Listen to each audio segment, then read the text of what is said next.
So I recently was in Iceland and was totally overwhelmed by the beauty of it.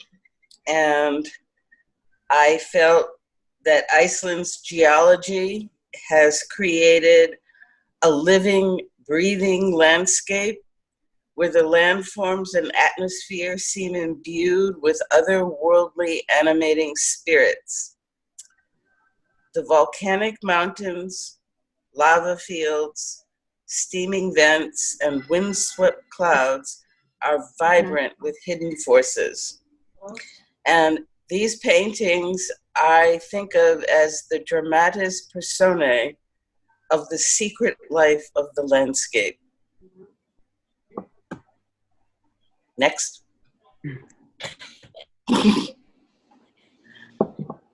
Robert, it's not going. I gotta go. Okay. Just 1 second, Nora. Okay. Not moving. Nora, that's a really stunning image. Thank you, Marcia. Photograph. Thank you very much. I think It looked like that. amazing. They're beautiful. Yeah, Oh my God. they're really stunning. Yeah. Okay. There you go. Oh, right. And this is my studio where the magic happens. It's narrow. It's in a room in my apartment, but it does very fine for me. And I have a window and I have a boombox and I have a wall to put my work up on. And we can move on. Out there is the artist in her studio. And looking very happy. I paint in oil on copper. And so this is copper that I've cut from a roll of copper and glued to a wooden panel. And then I've treated the copper with various chemicals to get a patina, because I don't like the copper, that sort of pinkish orange copper, just of itself. So after I get a patina that I like, which I think adds depth to the work, it's like starting not quite on a blank canvas.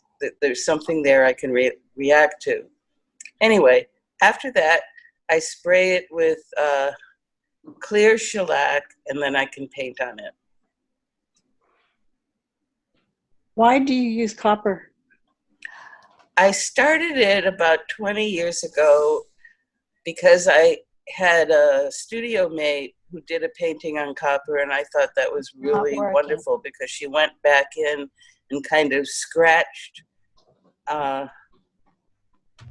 paint so that the copper would show through, and it was a wonderful effect.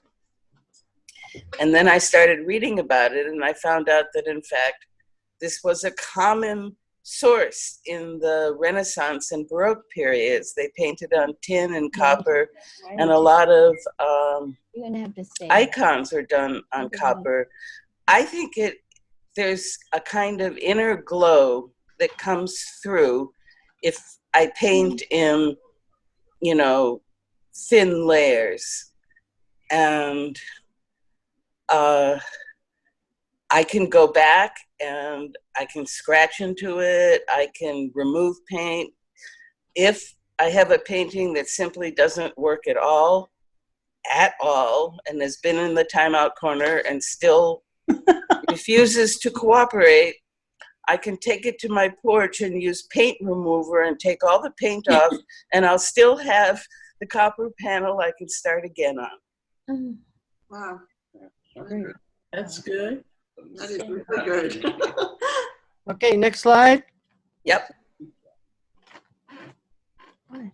There it is, close up.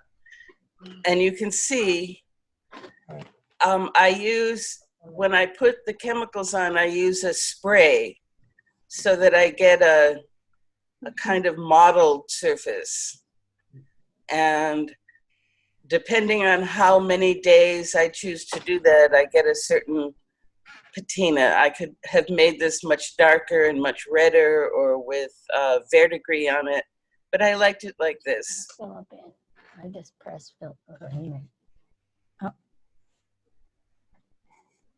And there's the happy artist herself Beautiful. good picture. in her studio with some of her paintings on the wall. Oh, it's beautiful. This is a painting of an island that we saw. And again, I was totally taken with the way that these islands had been formed. And you can see, you know, a lot of it comes from molten lava that comes up and creates something, but then it gets eroded away. And if you look closely, especially in the dark areas, you can see the copper kind of showing through. On this painting, it was mostly oil on copper with some wax and sand that I added for texture. Okay, next. I can't see that though. Can you see it? Not in the image. This was in the valley of Thingvellir, think that's which was gorgeous and an important area in Iceland, we were told, because it's where the first meetings were held to make a more or less democratic society. And it's a plain surrounded by mountains, and the mountains and the clouds interact in such a way that these really interesting formations occur. This is kind of the beginning of a lenticular cloud, which is when the atmosphere above the mountain starts to circulate in a counterclockwise motion and pulls in the water droplets and makes something like a flying saucer. And we don't see them here in New England, but we do see them out west if you're lucky. And I just felt this is a being. There it is. And it's cast its arms over the landscape, and the landscape responds. Next. It looks like a photograph, Nora. Oh, Well, I use photographs that I take as inspiration. Yeah. And so that was based on a photograph. However, what I start with on a panel and what I end with on the panel are two very different things. Yeah. And so somewhere along the way, the painting takes on its own, it starts telling me what to do. Mm-hmm. And I like that. gift. I like when that happens, and when I have to try to solve problems, if this is what the painting wants to do, then what do I need to do here to enhance that? Or, and I should also mention that I've enhanced the colors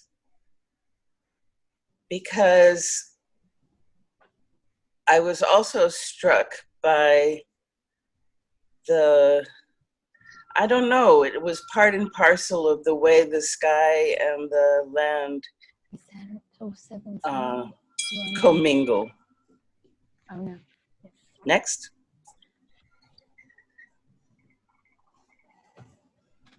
Oh, Whoa. here is a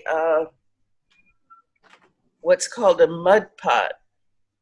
There are areas in Iceland where the heated water is so close to the surface that it produces steam.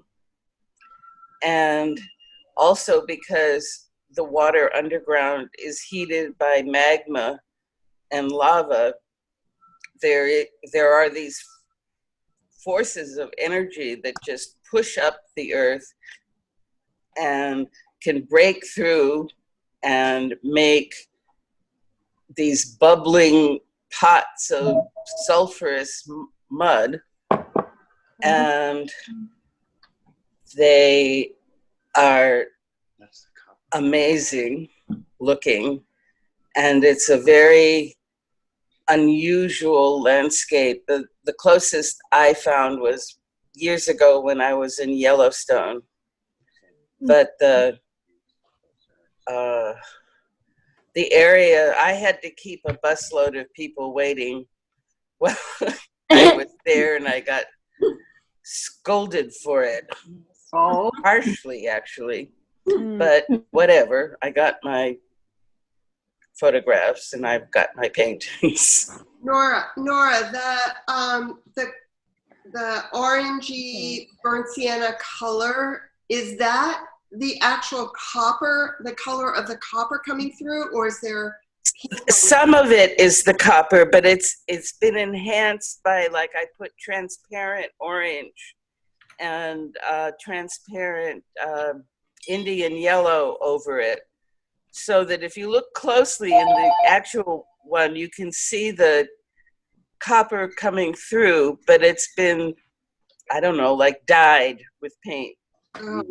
So do you use a varnish in with your paint to get that thin layer? No, I don't use any No varnish. media, but when the painting is finished, I spray it with Kamar varnish so that whatever chemical reactions are happening will stop. Wow. Unbelievably beautiful. Yeah. Really. Thank you. I think I can see the texture of the copper behind the white areas. It Yes, makes and it- some of that texture is kitty litter. Oh. But Nora, I just want to say, I know I already said that they were just stunning. I just think the way that you're handling the paint is just so beautiful. I'm amazed. I just love it. I'm It means blown away. so much to me to hear you say that. You know, It just seriously, makes me very and happy. I'm fussy. You know me, I'm fussy. You know, so So I really- thank you. I'm delighted right now. Thank you. Thank you. Yeah, I'm in bliss. Right. Is that the I don't know what else to say. We can go quickly. I like to use, rectangles. I like to use squares and 1x2 rectangles and 1x3 rectangles. I'm not sure why, but most of my paintings follow that format. I just wanted to add too, I can see obviously they have a beautiful simplistic style to them, and they feel very sculptural to me. So I just wanted to add that. The colors really pop. They're just beautiful. Thank you.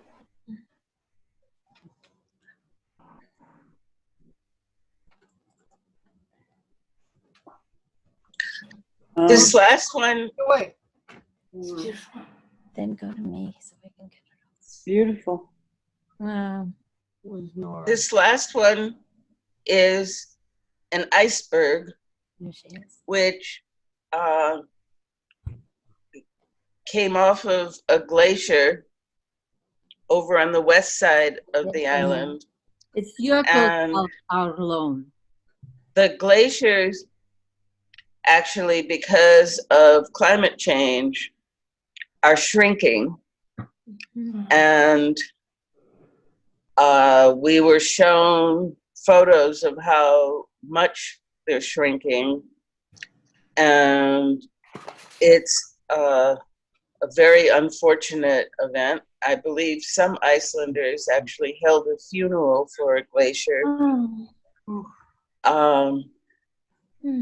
But where we were, the glaciers, broke apart and made these icebergs in this lake that then led out to the ocean. And they were magnificent. And we were in a boat that sort of went around and looked at them, but they were like galleons or, ancient ships or something that were sort of gliding there and changing color depending on what side you were on. And of course, they look like beings and have this kind of majesty. I also was trying to get the feel of the different textures of ice and water and sky.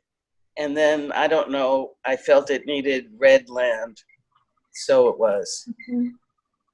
Anyway, those are 5 of 13 paintings I did. And if you want to see the rest, they're on Artsy. Okay. Thank you. Great. Okay. Nice job. I think that was Thank you, Nora. Thank you. Right, Nora. We'll see you in Beautiful. person someday soon.